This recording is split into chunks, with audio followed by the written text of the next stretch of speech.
आदमी तो गाली ही गाली बोलता है, हर चीज पे गाली बकता है, बिना गाली के बातों की शुरुआत नहीं। कई का तो गाली तकिया कलाम बन जाता है, हर बात पे 4 गाली बका करता है।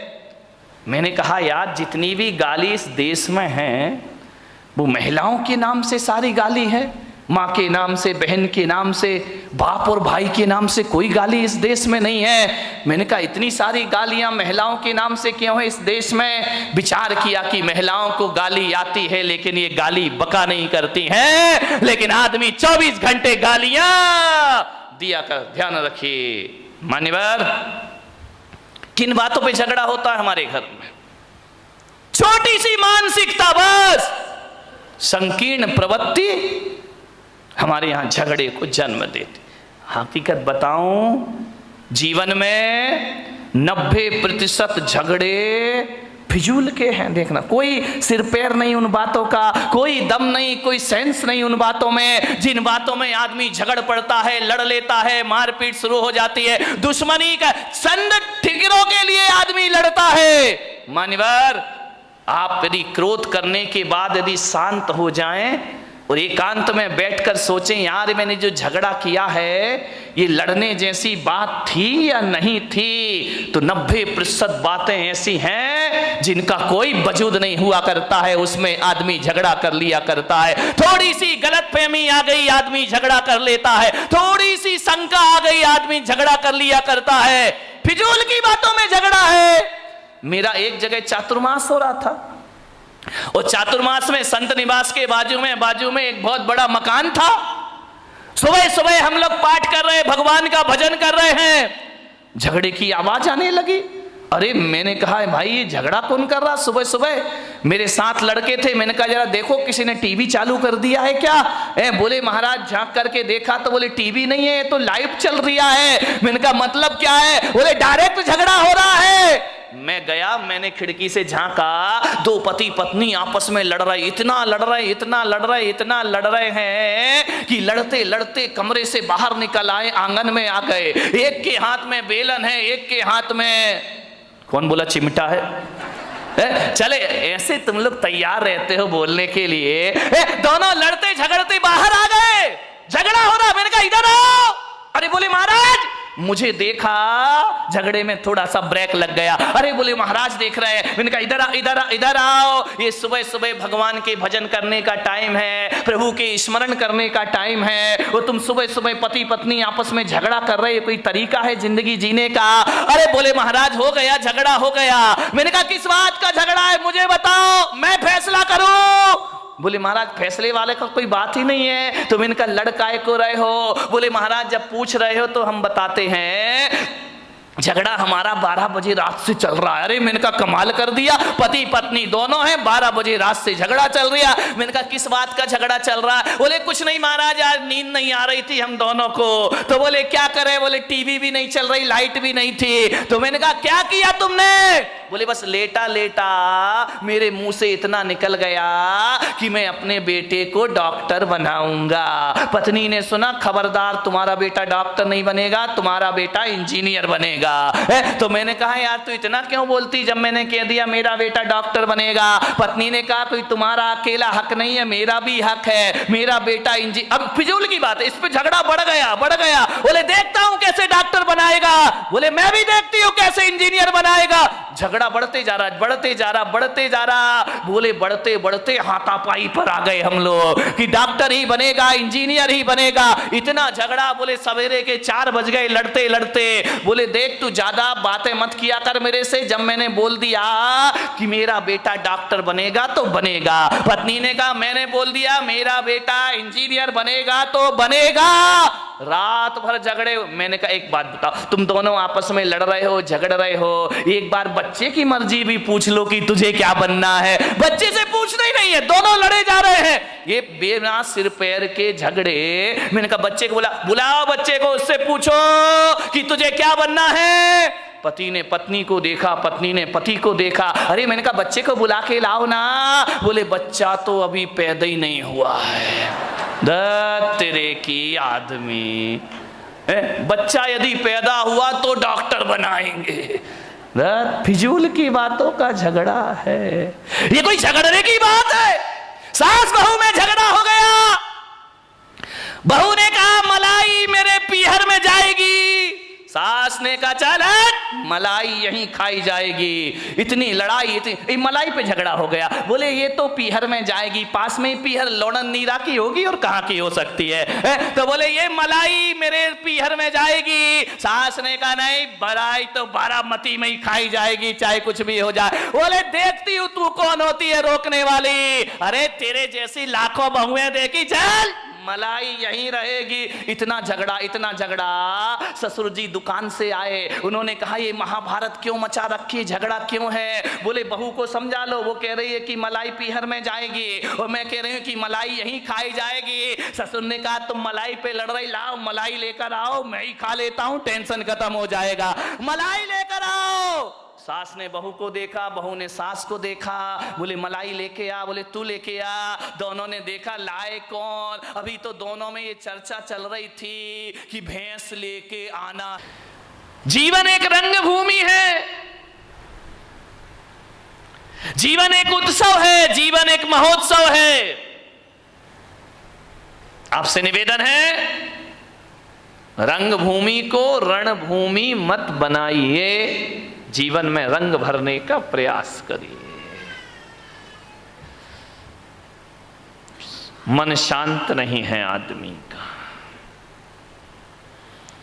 आज इतना क्रोध है, इतना क्रोध है, घरों में क्रोध हो तो हो, समाज में क्रोध है, परिवार में क्रोध है, मंदिरों में भी कम क्रोध नहीं है। ध्यान रखना, क्रोध सब जगह अपने जाल फैला रहा है।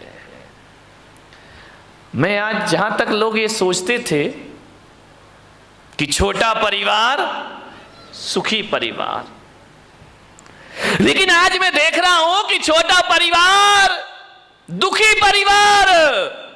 पहले बड़ा परिवार था, संयुक्त परिवार था, आज छोटे परिवार हैं, लड़ाइयां ज्यादा होती हैं, पति पत्नी में झगड़े हो जाते हैं, आए दिन तलाक का वातावरण निर्मित हो जाता है।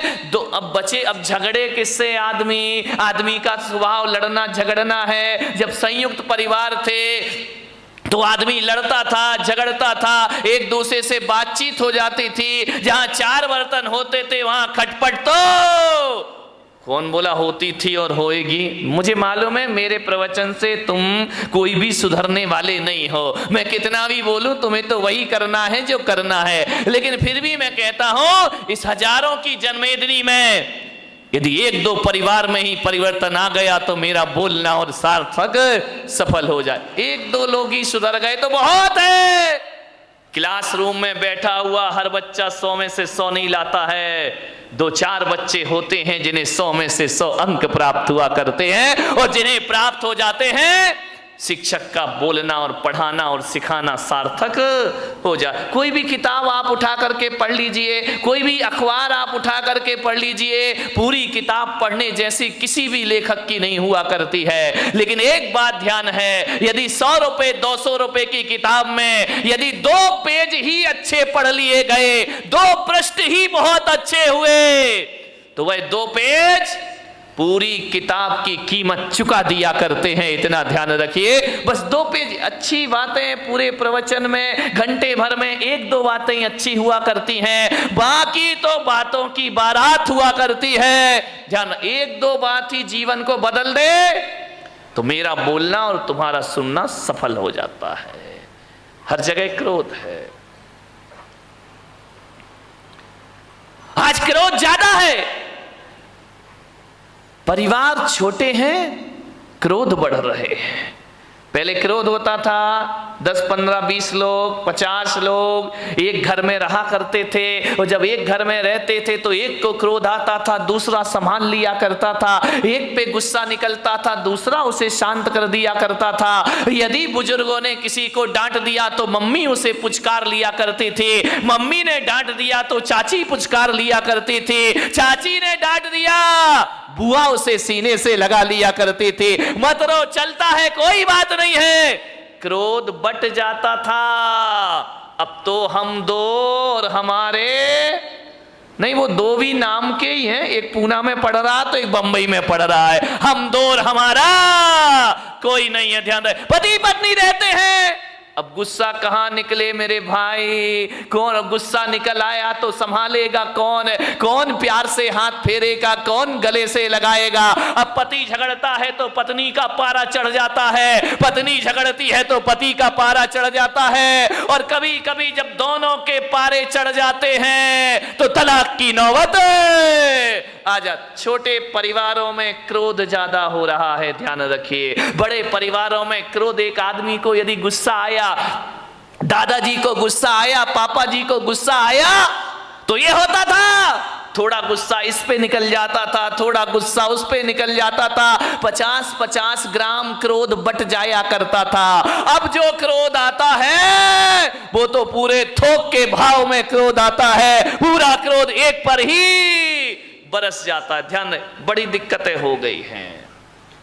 एक आदमी बड़ा दुखी हो गया, शादी कर ली, पति पत्नी है, भगवान के पास पहुंचा, जाकर भगवान को प्रणाम किया, भोलेनाथ से बोला कि महादेव कोई मन्नत दे दो। महादेव ने कहा मांग, क्या मन्नत मांगता है? बोले बाबा इतना परेशान हो गया हूं, इतना परेशान हो गया हूं, अब एक ही मन्नत मांगता हूं, मुझे शादीशुदा से कुंवारा कर दो वापिस। भोलेनाथ ने देखा, शादीशुदा से फिर से कुंवारा कर दूं वापिस। भोलेनाथ ने कहा निकल यहां से बाहर। अरे बोले बाबा ये कैसी बात है कि आप मुझे बाहर निकाल रहे हो, मेरी मन्नत पूरी करो। भोलेनाथ ने कहा कि मैं मन्नत तो पूरी कर दूंगा, लेकिन पागल है तू, मन्नत नहीं तू जन्नत मांग रहा है, जन्नत में तुझे शादीशुदा को कुंवारा कर दो, ये मन्नत नहीं, ये जन्नत की डिमांड हुआ। ध्यान रखना, तुम्हारा घर जन्नत बन सकता है, इसमें कोई भी डाउट नहीं है। थोड़ी सी समझदारी अपने अंदर रखिए, समझदारी आ गई तो घर को जन्नत बनने में ज्यादा देर नहीं लगा करती है। ध्यान रखिए। मान्यवर, आपसे निवेदन है, बड़ा परिवार था, सुखी था, आज छोटा परिवार है, दुखी है, एक ही बेटा है। अब बोलो भाई साहब प्रवचन में क्यों नहीं आते? क्या करे महाराज, दुकान जाना पड़ता है, दुकान खोलना पड़ता है, बेटे को बिठा, बेटा पूना में पढ़ता है। अब बताओ, अब आपका एक ही लड़का, मुझे तो अपना भविष्य खतरे में दिखाई देता, तुम्हारा दिखाई दे या नहीं दे, आपका एक ही बेटा है। मैं बच्चे को ये नहीं कह सकता तू सन्यास ले ले, बच्चे को मैं ये नहीं कहता तू दीक्षा ले ले। अब किसे सन्यास देंगे? तुम्हारा सहारा तो एक ही है। पहले 4 बच्चे होते थे, 5 बच्चे होते थे, एक बच्चा दुकान संभाल लेता था, पिताजी समाज संभाल लिया करते थे, कोई मंदिर संभाल लिया करता था। अब तो हमारे यहाँ संभालने वाला कोई नहीं, अब तो घर नौकरों के हवाले हमारे हो गए हैं, और दुकान जो हो गई है वह पार्टनरशिप में चला करती है। घर के बच्चे ही नहीं है, बहुत बड़ी बड़ी फैक्ट्री बन जाती है, और बच्चा अमेरिका में जाके पढ़ता है, वापिस लौट के नहीं आता, बाप बेचारा यहां रोता है, इस करोड़ों की फैक्ट्री का उत्तराधिकारी कौन हो? समस्याएं बहुत ज्यादा हो गई हैं। एकल परिवार से संयुक्त परिवार, सुखी परिवार। ध्यान रखिए मान्यवर, क्रोध ज्यादा बट गया, कलह ज्यादा हो गई, अब लड़ने की तो आदमी की आदत है। अब घर में यदि कोई मेंबर ही नहीं है, एक ही बचा तो झगड़ा तो फिर उसी से होगा। ध्यान रखिए मान्यवर, कलह बढ़ गई हमारे घरों में। ऐसे बात करते हैं किसी से जैसे उस पर कोई एहसान कर रहे हो।